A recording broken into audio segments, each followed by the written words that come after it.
هل لك سر عند الله بينك أنت وبين الله؟ هل لك صدقات تخفاء؟ ورحمة الله وبلغ تحية الحارة إليكم جميعا بدون استثناء. My dear greetings to the viewers. Assalamu alaikum wa rahmatullah. Yéen ñi nga xam ne yéen a baaxoo di seetaan seen vidéo ak temps tey nag ñu ngi ñëw ak yéen si benn leçon anglais bu am solo. Leçon bi nag ñu ngi bokk si since for and about. D'abord dañ leen expliquer lan mooy since, lan mooy for, lan mooy about ak benn bu nekk si ñoom kañ lañ koy utiliser. Mais bala ñuy commencer leçon bi dama leen di ñaan yéen abonné, partager, commenter et liker. Comme leen ko waxee woon ci vidéo bi rek d'abord dama leen expliquer lan mooy since en arabe et en français ak kañ lañ koy utiliser indi leen ay quelques exemples. D'abord lan mooy since nag bu ñu ko waxee ça veut dire munzu en arabe depuis en français. since nag ñu ngi koy utiliser li temps bi en nuqtati bidayati shay'in ma wala nga ne since est utilisé pour indiquer un point de départ. since ñu ngi koy utiliser bu ñu bëggee wax commencement benn mbir maanaam mbir mi kañ lañ ko commencé wala mbir mi kañ la commencé. masalan su ma nee kunt adrusu luga al faransiya munzu am 2021 nekkoon naa di jàng français depuis 2021 kon yow 2021 nga nekk nga commencé jàng français kon foofu daf lay wax début bi nga xam ne moom la mbir mi am début bi nga xam ne moom la mbir mi am.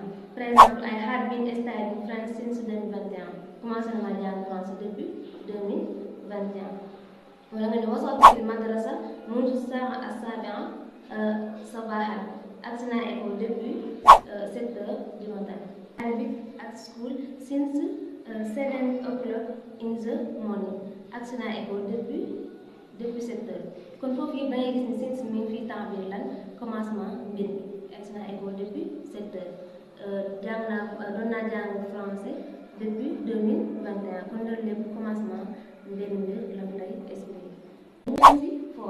for nag bu ñu ko waxee mooy munzu en arabe wala tamit li mu dati wala nga ni mooy début en français wala pendant sans dépasser contexte bi nga xam ne moom lañ koy utiliser. for nag kañ lañ koy utiliser kañ la ñuy mën a utiliser for. for is used to express the duration of something. يستخدم for للتعبير عن فترة زمنية محسوبة في الحاضر أو المستقبل.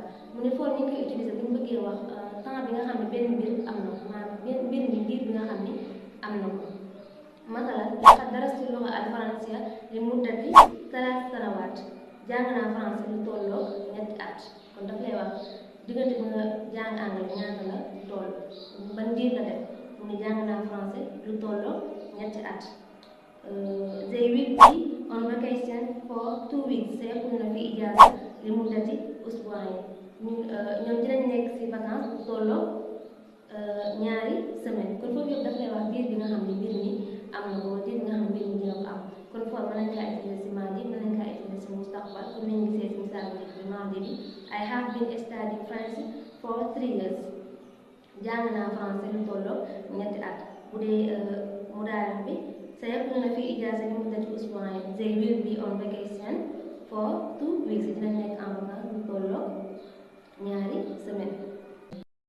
lan mooy ago lan lay signifier en arabe ak en français. ago nag bu ñu ko waxee mi ngi signifier en arabe munzu bu dee en français mi ngi signifier il mais nag il faut ñoo xam tamit ago kañ lañ koy utiliser. moo tax mu ne ago is used to indicate a period of time that has passed before the present moment. mu ne يستخدم ago للتعبير عن فترة زمنية محسوبة في الماضي مقارنة بالحاضر. ago ñu ngi koy utiliser bu ñu bëggee wax mbir moom xam doon nañ ko def avant temps bi nga xam ne duré na ko par rapport ak léegi. par exemple su ne iltaqaynaa bi jiraaninaa mundu salaasati asaabi' biñ dajee ak suñu dëkkandoo yi ak léegi def na ñetti semaine buñ dajee ak suñu dëkkandoo yi ak léegi def na ñetti semaine. kon foofu may comparé démb ak tey diggante bi nga xam ne temps boobu def na ko maanaam li nga xam ne def naa ko avant ak tey ji diir bi nga xam ne moo dox seen diggante iltaqaynaa bi jiraaninaa mundu salaasati asaabi' buñ dajee ak suñu dëkkandoo yi ak léegi def na ñetti semaine.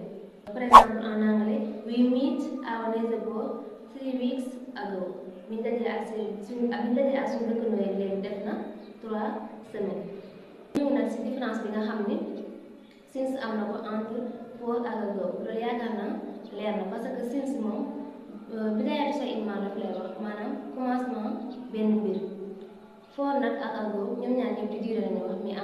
différence lan mooy seen différence ñoom ñaar bu ñu nee for ak ago seen différence premièrement ago mën na ko utiliser lu ak temps passé kon ago temps passé rek la mën a àndal mënut a ànd ak benn temps bu dee nag for comme ni ñu leen ko waxee mën na ànd ak maadi mën na ànd ak mustaqbal kon mën na ànd ak présent mën na ànd ak futur ba pare tamit ago day comparé mbir mi temps bi nga xam ne def na ko par rapport ak léegi bu ngeen gis may fii dama naan commencé na maa jàng boobaak léegi kon ñu comparé bi nga commencé jàng ak léegi commencé na maa jàng boobaak léegi def na ñaari at bu dee nag foo def naan la bi ma commencé jàng naa lu tolloo ñaari at kon moom comparé wu diggante démb ak tey mais daf lay wax rek durée bi bu dee ago nag moom dafay comparé li nga doon def diggante ak léegi ñaata temps la def ba pare tamit ago seetlu nañu toujours si ginnaaw phrase bi lay taxawee bu dee nag foo moom mooy ñëw ba pare lim durée bi soog a ñëw kon loolu mooy différence entre since for ak